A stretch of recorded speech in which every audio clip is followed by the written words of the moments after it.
Hello, I'm Stephanie Henderson from Leader Onboarding. Welcome to today's event, Building Belonging, Amplify Inclusion in Your Onboarding.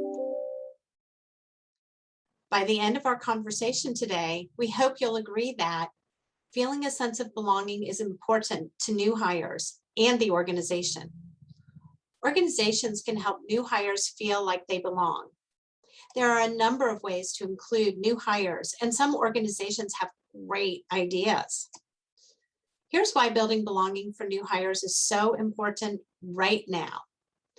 Research published in the Harvard Business Review 3 months before COVID hit demonstrated that 40% of people already said they felt isolated at work. And those feelings result in lower organizational commitment and engagement. If we consider the human impact of COVID on top of that pre-existing situation, this statistic is cause for alarm, especially concerning new hires. And conversely, if employees feel like they belong, companies reap substantial bottom line benefits. At Leader Onboarding, we've been fascinated by job transitions for 20 years. And believe there's always something new to learn. Building belonging is more important today than ever, and it has become much more challenging to build belonging for new hires. Building belonging is where individuals and organizations meet, and it's the space I have loved to play and work in my entire career. Inclusion is a prerequisite for belonging. Inclusion means a lot of things and can take on different specific meanings depending on the setting. At the core, when we include anything, it is made part of the whole. Feeling included makes a difference. In fact, according to Harvard Business Review, for a 10,000 person company, creating belonging could result in an annual savings of more than 52 million. During onboarding and beyond, becoming part of the whole happens when employees gain access to the knowledge they need about their new organization and role, and form meaningful relationships with their coworkers. The pace of work, globality of work, and recently the COVID pandemic have increased and accelerated the role of technology. Organizations can find it challenging to create connections that foster a sense of belonging in this environment. Some organizations struggle and others are more adept. Belonging is important to new employees and organizational performance. And some organizations are using expanded technology capabilities to build belonging. A favorite Wall Street client uses virtual meetings as a platform for colleagues to gather for social time to build trust and belonging. Research data suggests this is a primary reason their workforce has shown resilience during the pandemic. It may be evident, and it's worth saying, belonging strengthens loyalty. Through reciprocity, people and organizations learn to depend on one another and become loyal to one another. That sense of loyalty drives high belonging, which is linked to a 50% drop in turnover risk and a 56% increase in performance. Organizations that foster belonging reap other organizational benefits. Resulting loyalty and trust creates a freedom for talent, regardless of tenure, to move where their skills and capabilities best match the needs of the business. A positive employer reputation reduces recruiting costs. So, since it's so important, how do companies actually build belonging? During the onboarding phase, companies that build belonging start when new hires accept their offer. Some best practices that they have include initiating communication early, immediately after offer acceptance. They encourage and facilitate open and honest dialogue.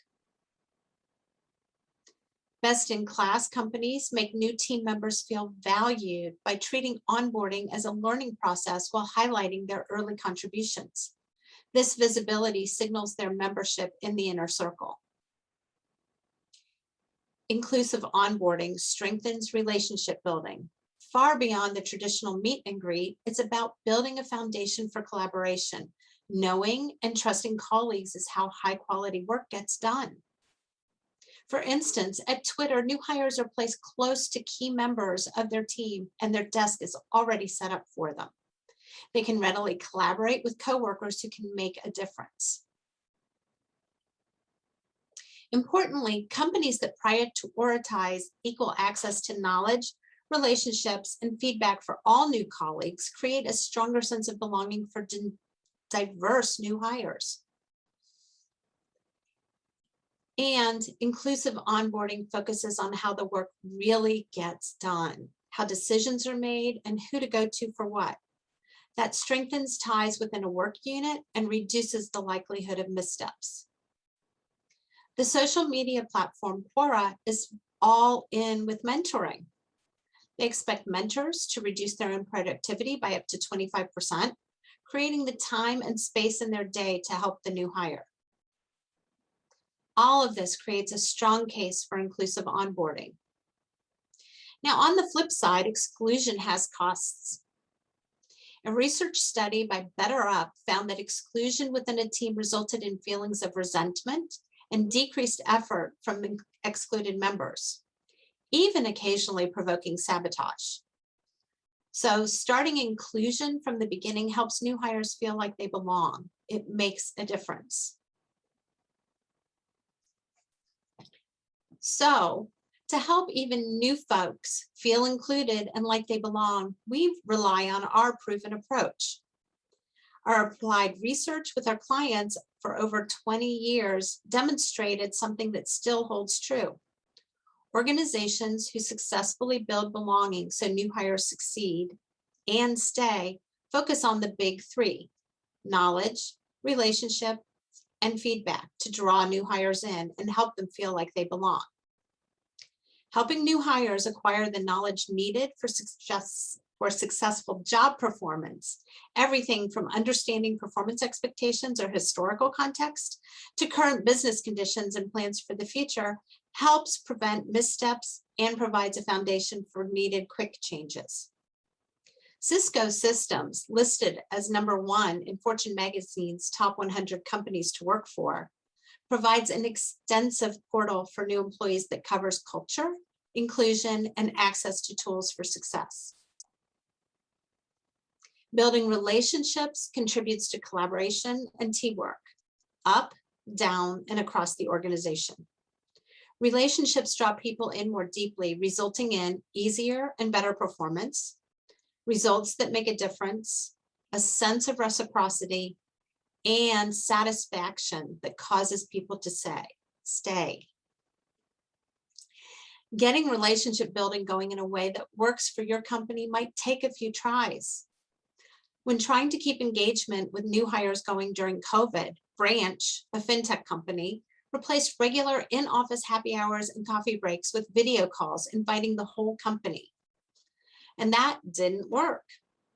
Tweaking the process, the company shifted from a model of virtual employee gatherings and activities that were tied to milestones. Tying those gatherings to milestones was more helpful and engaging. So for new hires, acquiring and acting on feedback about themselves provides perspective and makes a difference related to how they handle their transition, the extent to which they are seen as getting the culture, and much more early enough so that they can course correct. We all know that we perform better when we get feedback. We know more clearly what is expected and how to do it. Without feedback to clarify, we don't have an opportunity to course correct. Small problems can become big ones, impacting performance and reputation. We also recognize feedback is really difficult to both give and receive for most people. Creating a culture where people share respectfully and freely is key. So you know what? We'd like to hear from you now. We want to know how you see feedback has helped your new colleagues. Has it helped increase engagement? Do new colleagues feel a stronger sense of organizational loyalty? What about loyalty to their coworkers? And then what about performance? Is it better, faster? Are people invited to collaborate more? And you just may not be sure if you offer feedback to new hires, or there might be something else. So go ahead and place that in the chat. I'm going to hand this over to my colleague, Joy Hall, and ask her to share the results with us. Okay, I'm going to go ahead and end and share the results. Let me get that. All right. Oh, interesting. Okay. So it looks like 53% engagement increases. And then the next one is perform better faster. And I was kind of curious about the I'm not sure if we offer feedback. 29% said that. So based on those results, do you have any comments, or is there anything there that surprises you about the increased engagement or performing better, or not sure? You know, Joy, thanks for that. What we know and what we have seen, this information is consistent. When people are given feedback and given the opportunity to share their own thoughts, definitely engagement increases. The perform better faster, gosh, if people understand what they're doing well and what can be shifted in order to do it even better, they're there to do a good job and they get it done. So those don't surprise me at all. So we do know that effective feedback can speed performance and increase confidence. And increased confidence helps people be more engaged as well. And that feedback, consistent with people not even knowing if it's available, is typically either not available or not provided early enough for folks to course correct. So what we're saying here in this poll even is that access to feedback is critical because it is both a catalyst for and an outcome of inclusion. So what are companies doing to encourage it? One fast-growing technology organization that we respect provides feedback in multiple forms for its mostly virtual workforce. Mentors and guides check in on a daily basis with new hires, strategically providing tips and suggesting course correction. The organization developed clear processes for new hire to invite questions and discuss their challenges. They've structured team time where the new hires share their experiences and celebrate each other's successes and new ideas. They also provide daily access to performance metrics that allow for rapid adaptation. So companies that build belonging make feedback a regular part of the workday. They ask new hires what is working, and what isn't, and use the information to fuel organizational improvement. These progressive companies also share honest and early feedback to new hires in a way that creates a positive conversation.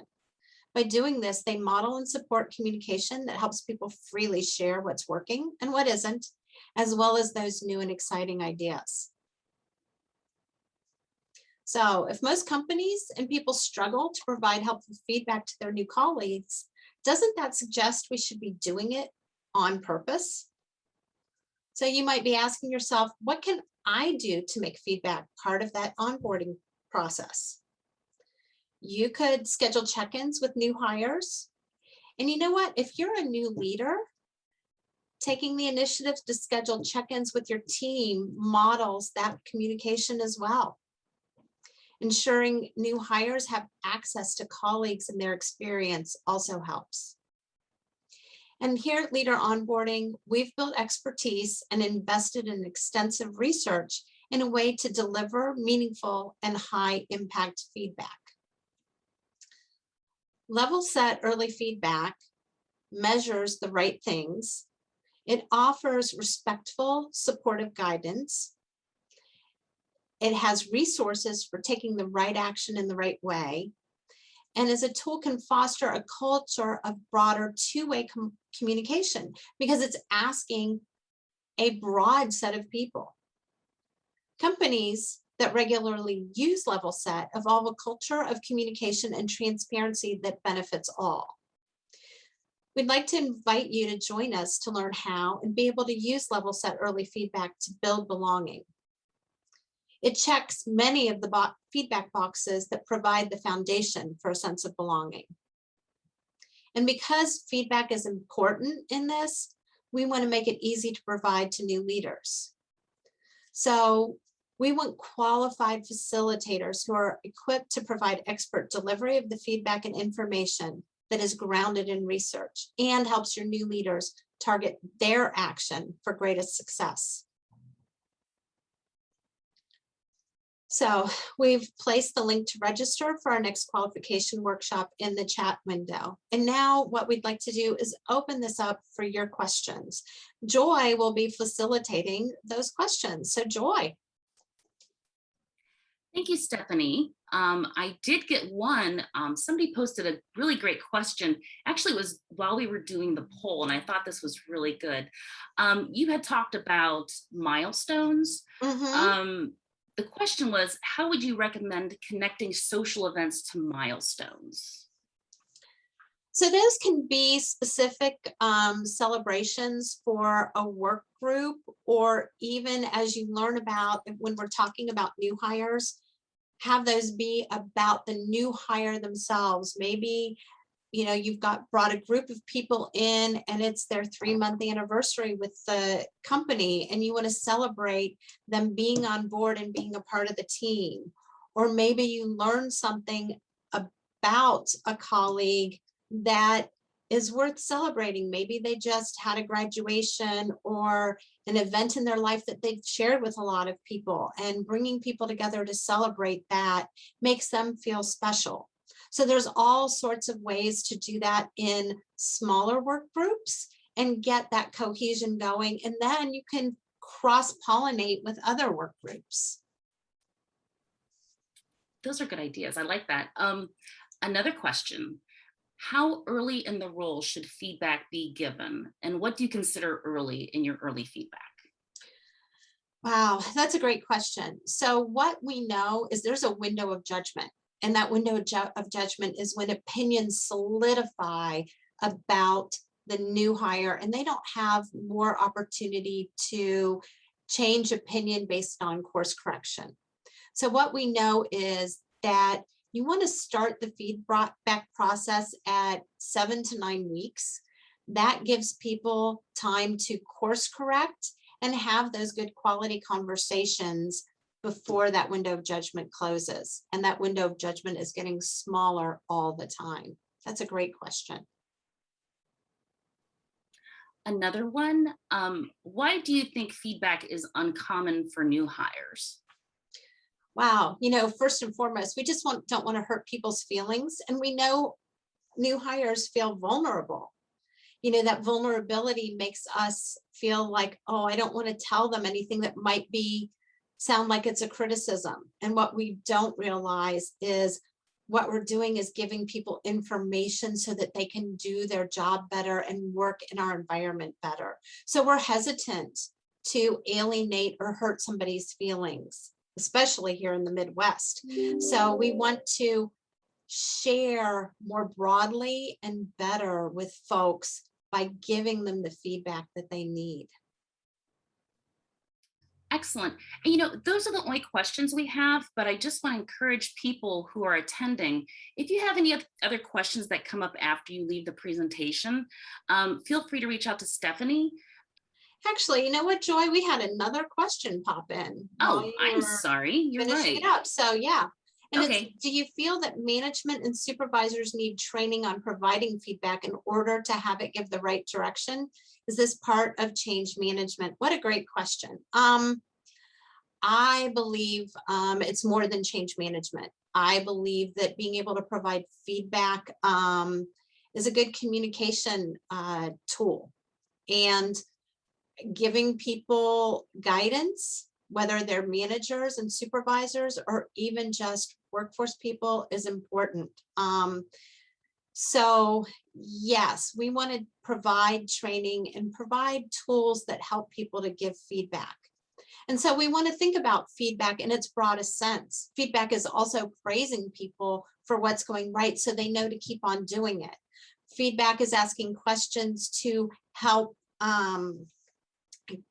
people generate new ideas and expand their capabilities. So there's all sorts of ways to look at feedback rather than just corrective. And we need to look at it in its broad sense and understand that. So yes, I think training is necessary, and I think tools are helpful. Thanks for the question. And there's another that just came in.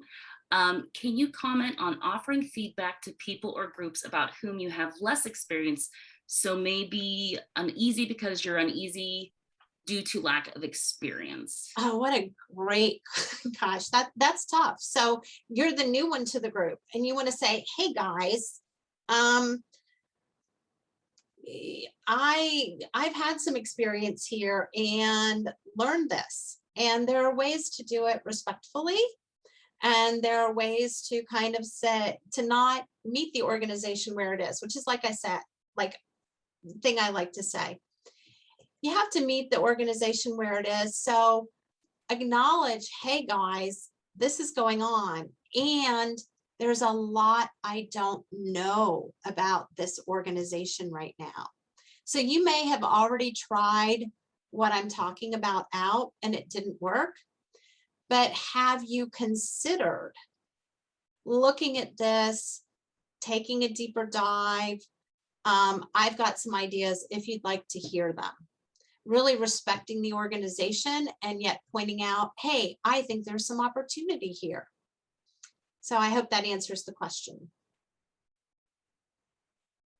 So I don't see any other questions coming across. So now we'll give a little bit more time back still.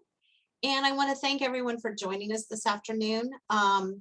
We will send you an email with the link to a recording of this event. And we also have a compilation of the best practices for building belonging that we want to share with you. If you have any further questions, we'd love to hear from you. Contact information is on your screen right now, and you'll be able to find it in the email that we send as a follow-up. Have a great afternoon and enjoy the rest of your week.